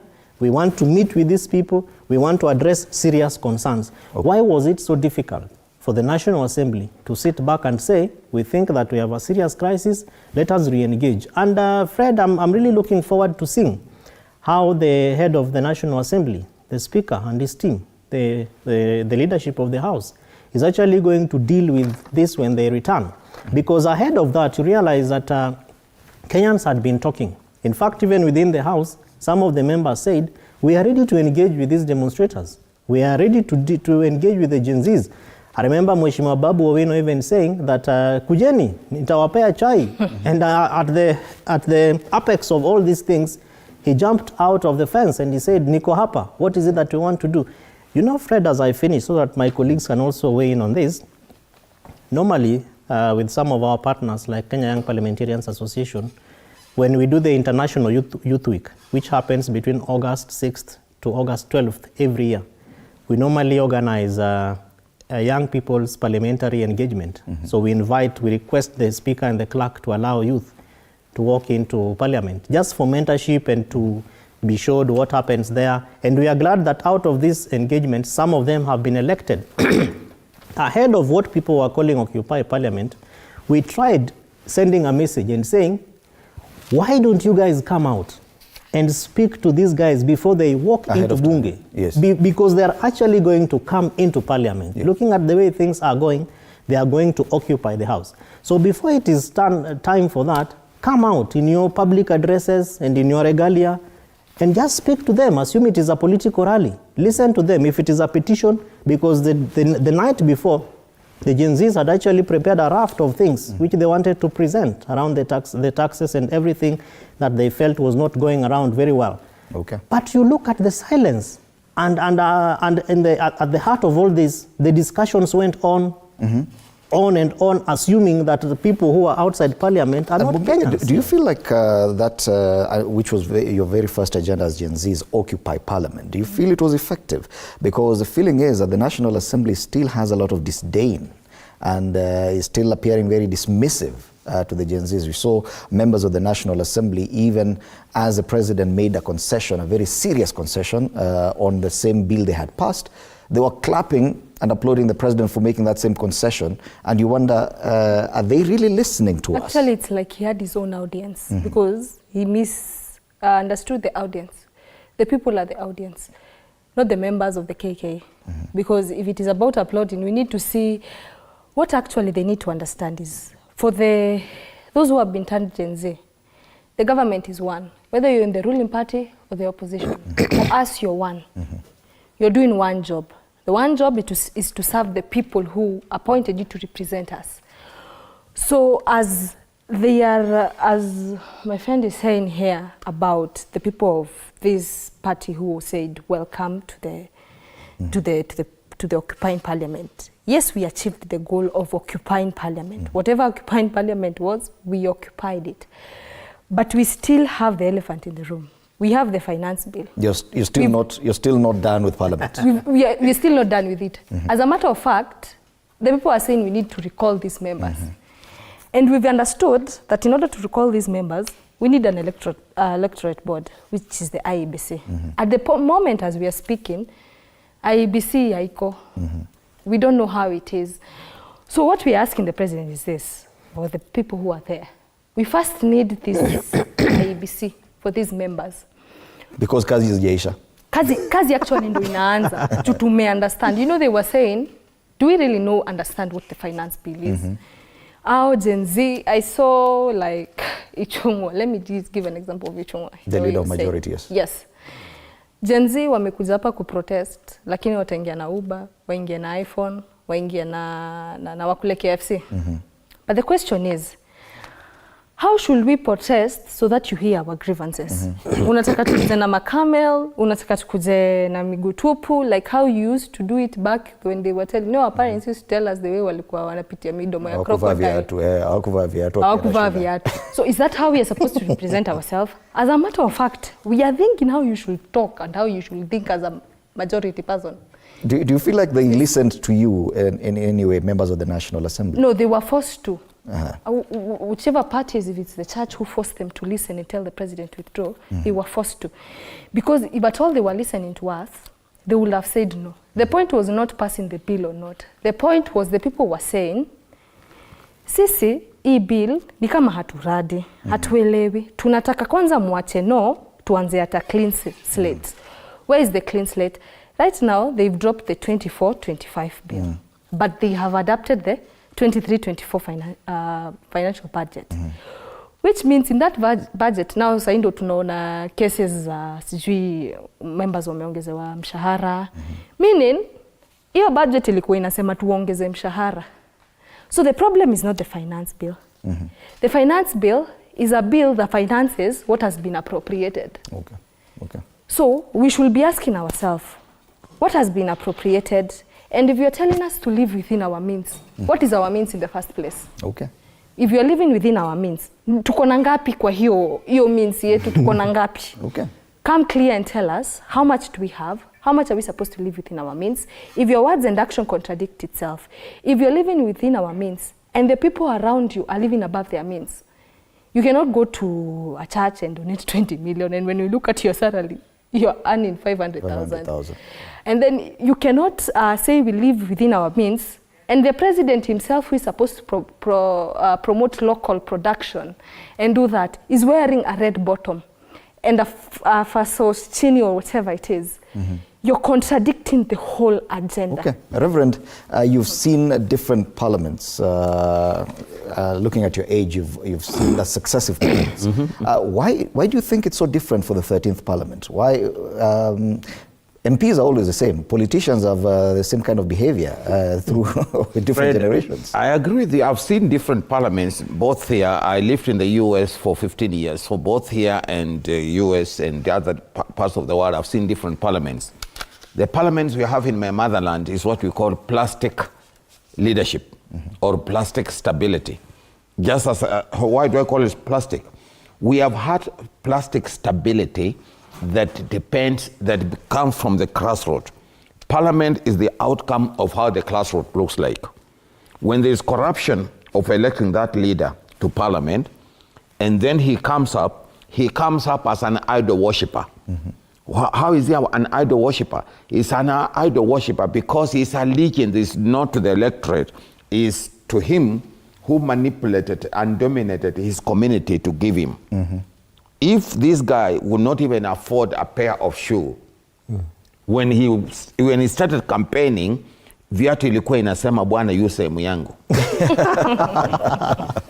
Inaimba. Yeah, that's it. But after a short time, he's lifted up and he is now here, and he could not make sense left and right. But within a short time, you call him Mheshimiwa, and he seems to be the engineer, he seems to be the professor in mathematics, he seems to be the land surveyor, he seems to be the theologian. When he comes, he's everything. Now, that's what we call plastic stability. And that is now the outcome of parliament. What Gen Z have done, they have changed, it's a paramount shift. It's a complete change together. Actually, as he said, as my colleague says here, they have turned the tables upside down. Parliament right now is not the parliament that was there since 1963, because already the people have taken their power back.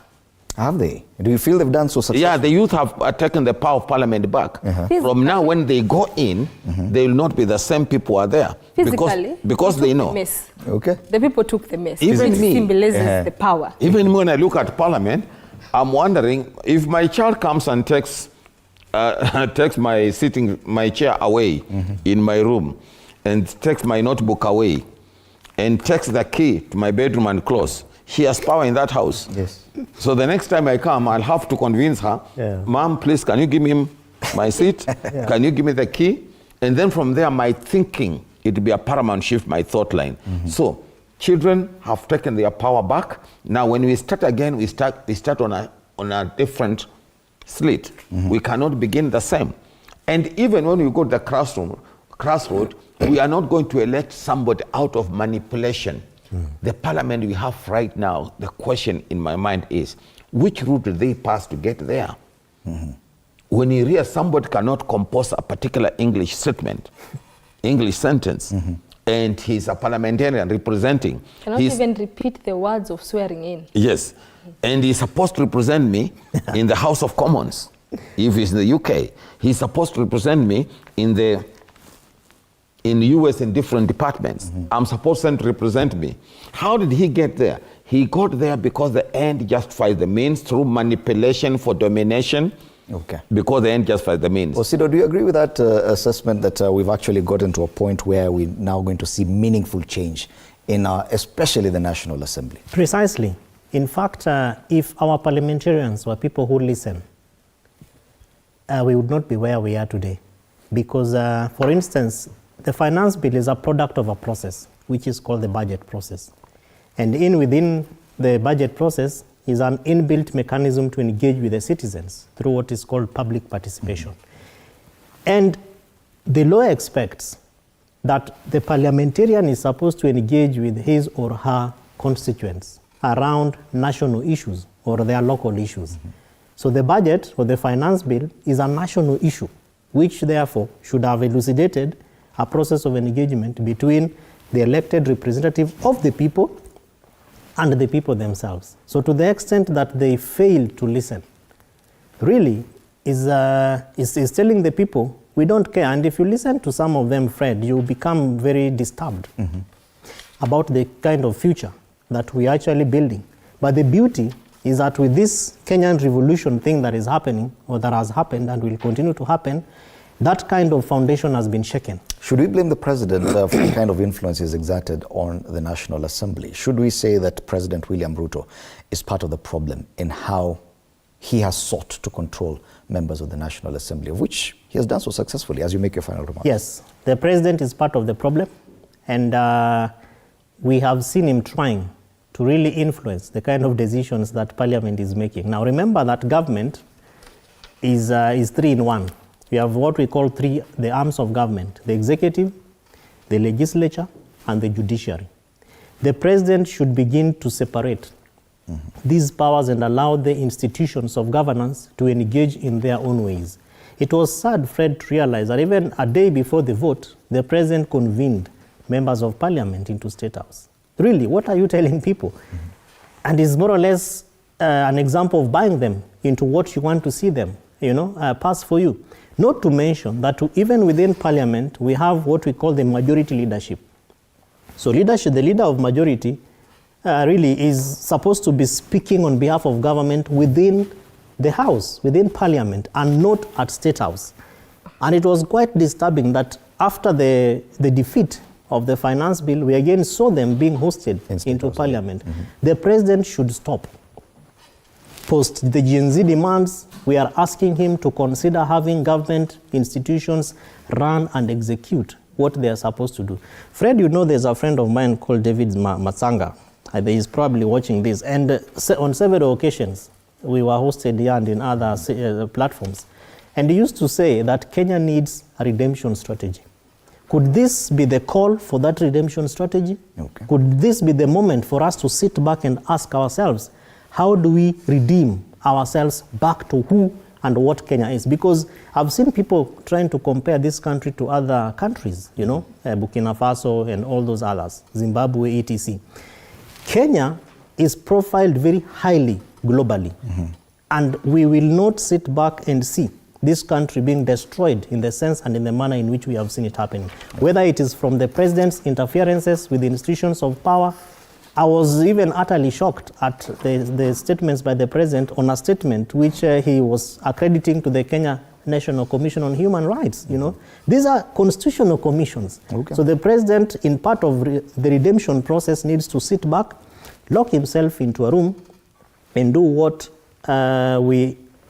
almost all of us expect to be doing when we are faced with the crisis. Okay. You sit back and you ask yourself, what is my role in this crisis? And once you identify that role, begin to assess the trajectory that you want to take to rebuild, to be able to redeem, and to refocus. Thank you, Kevin Osedo. Mumbi, your final comment, just a parting shot, probably in about 60 seconds or so. To speak about the role of what the Gen Zs have as in general, who are the youngest youth in our country who can speak up and they have the voting rights.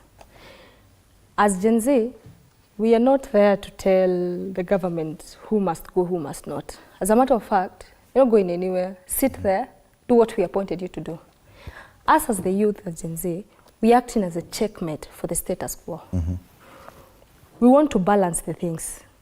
If we are stating about the corruption, we want you to clear corruption. When you got in, the reason why we are all focused at the president is because he's the head of state. He has the authority to fire and hire. So if at all you will come forward and say, this is what we have done. We've built a city, we've done agriculture, we've done fertilizer. Let's give a case of fertilizer. Fertilizer, you gave it out. But the action, the words were you gave it out. But the action that we are receiving is that the CS has been caught in a scandal. And after hearing that, what do? You don't speak. This CS goes ahead, and however, by the means, he is able to pass the Senate impeachment, and it comes out with no case. So us as the people, we are feeling, the promises that you give us, the manifesto that you gave us, which was the plan when you started, it is not planning, you're not planning us. You actually, as a matter of fact, put in you're just a different attire, but the same government, the same Kanu that was there way back. The same problem. Yes, the same problem. So whatever we are asking, both the people and the government is this. The government being the head of the state. if right now we are to speak about the Gen Z and the leaderlessness and the what, for us that is not the thing. The key is not who is the leader, who is not. As a matter of fact, tunaogopa kwenda leaders juu tunajua criteria ni nini, na tupatie hiyo envelope. Si hatutaki envelope. Because of time, let's allow a Reverend to give you a parting shot because we are out of time completely. Fred, two things. Let's have a honest discussion on the table. Let's not blame one another. Let's be accountable to one another. Let's ask ourselves, the children have called us on the table. Let's not blame them. And let's come up with a resolution. And let's not go back to where we were. Let's not come where we were. Let's make sure we implement Agenda 4 of Finance resolution, and then let's implement Chapter 6 of our Constitution, period. We are ready to go. But Kenyans, let's have hope in our nation. Thank you so much, Reverend Dr. Alphonse Sekanga, Regional Chair, National Council of Churches of Kenya, Mombi Mwaura, student leader and communication student, and Kevin Osido, governance expert, our panelists this morning, as we continue looking at the state of the nation and the things that bedevil current situation. Of course,